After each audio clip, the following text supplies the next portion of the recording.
కరుణాకర్ సుగుణ బైబిల్ని దూషించడం బాగా నేర్చుకున్నాడు ఆయన.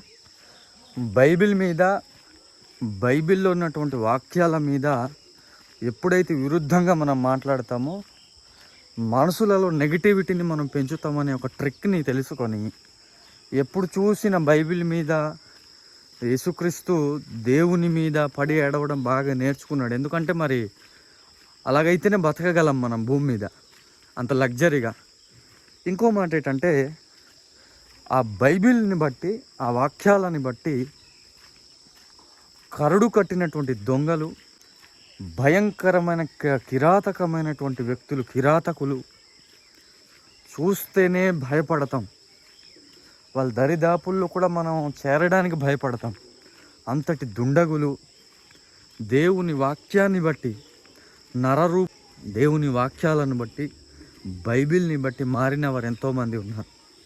ఈరోజు కరుణాకర్ సుగుణ కావచ్చు, మరి ఇంకెవరైనా కావచ్చు, బైబిల్ మీద వారు ఎంతటి అనుచిత వ్యాఖ్యలు చేసినా, బైబిల్ మీద ఎంత దాడి చేసినా, ఆ వాక్యాలను బట్టి మేలు పొందిన వారు ఎంతోమంది ఉన్నారు.